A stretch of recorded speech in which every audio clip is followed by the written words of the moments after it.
সাল ছিল 2015। দিনটা ছিল 6ই অগ্রহায়ণ। এমন দিনে সবাইকে কাঁদিয়ে দাদু চলে গেছিল, পরলোক গমন করেছিলেন। যাই হোক, দাদুর খুবই ইচ্ছে ছিল বংশের প্রথম নাত বউকে দেখে পরলোক গমন করার জন্য। সেই ইচ্ছে পূরণ করার জন্য নাতি বিয়ে করে নিয়ে এসেছিল আমাকে। প্রত্যেক বছর তো দাদুর শ্রাদ্ধ বাৎসরিক শ্রাদ্ধ অনুষ্ঠান অনুষ্ঠিত হয়। এবছর তেমনভাবে কেউ ছিল না, তো বাবা চলে গেছিলো সকাল থেকে গাড়ি নিয়ে বেরিয়ে। তার জন্য দেখো গাছ থেকে আমি কিন্তু সব ফুল তুলে নিয়ে এসেছিলাম। ফুল তুলে দাদুর জন্য মালা গেঁথে দিলাম। যেহেতু দাদুর শ্রাদ্ধ বলে কথা, তো প্রত্যেক বছর যেহেতু ফুলের মালা আনা হতো, এবছর যেহেতু নিয়ে আসা হয়নি, তো কি করব, তার জন্য নিজেই কিন্তু সবটা ম্যানেজ করলাম।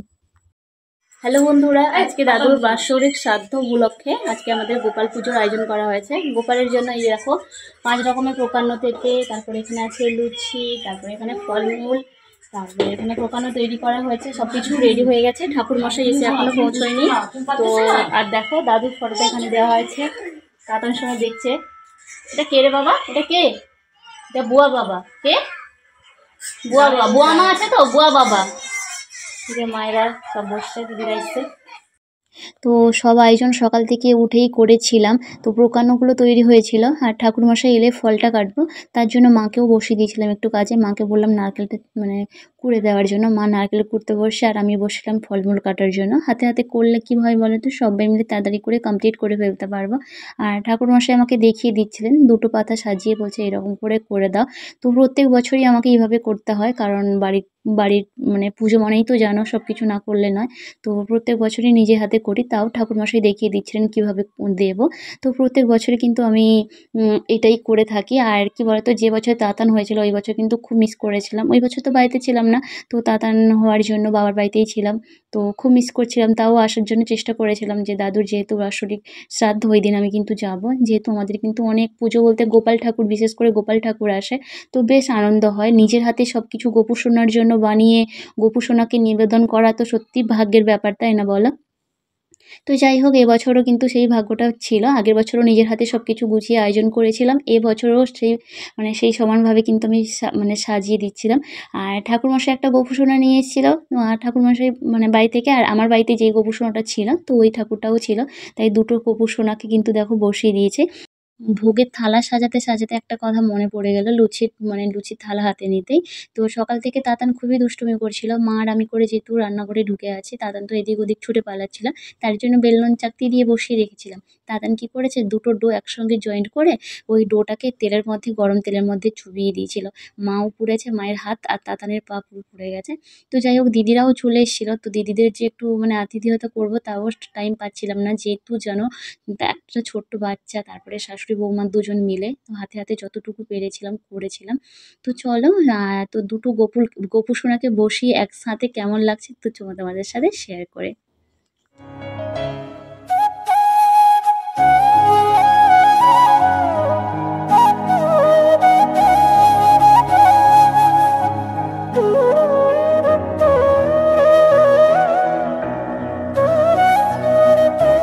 এখানে তাতান আর তুতু করে এতটাই মজা করছিল, কি বলবো। ভাই বোন একে অপরকে অনেকদিন পরে দেখেছে, যেহেতু তাতান চলে এসেছিল দিদিরা আসার পরে। ভাই বোন দেখো এতটা আনন্দ করছে, কি বলবো, খুবই মজা পেয়েছে। আর তুতু সত্যি বলতে তার দাদাভাইকে এতটাই ভালোবাসে, তো বলার ছিল না জাস্ট। তো ফাইনালি দেখো আমার ভোগের থালা কিন্তু কমপ্লিট হয়ে গেছে সাজানো। তো চলো তোমাদের সঙ্গে এবার শেয়ার করছি 2টো গোপু একসাথে কেমন লাগছে। তো চলো দেখাই তোমাদেরকে।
ফাইনালি আমার সব কিছু কাজ কমপ্লিট, গোছানো, ভোগের থালা সাজানো থেকে সিঁদুর থেকে সব কিছু কমপ্লিট হয়ে গেছিলো। আর সঠিক টাইমে বাবাও চলে এসেছিলেন, তার জন্য বাবা কিন্তু বসে গেছে পুজোতে, নাহলে মাই বসতো।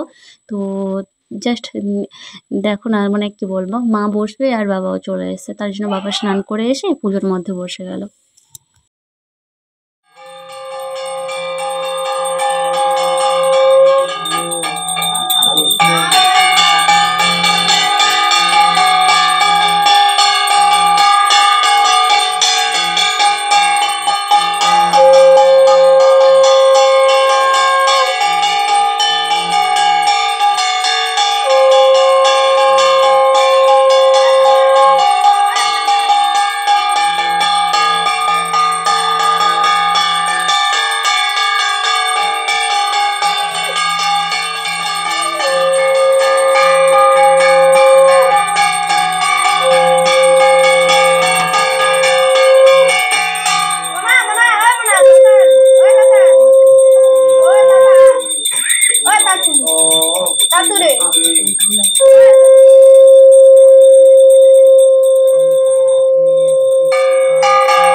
সকাল থেকে এত আয়োজন, এত কষ্ট, সব এক নিমেষে শেষ হয়ে গেল।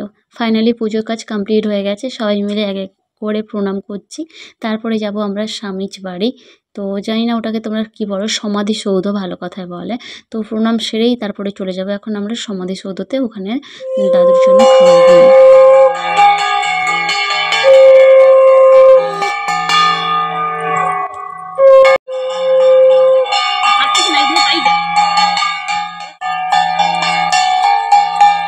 আমি না পাচ্ছে পড়ি যাই বাবা।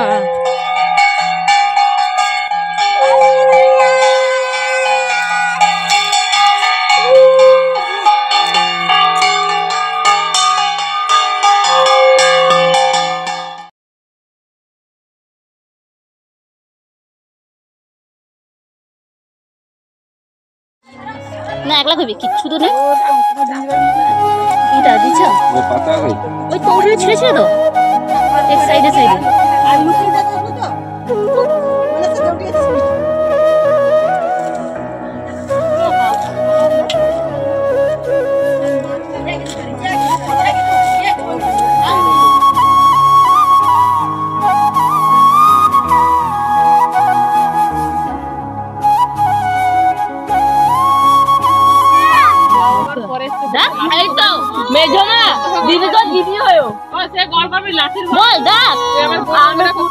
খাবে আসো, খেতে দিয়েছি।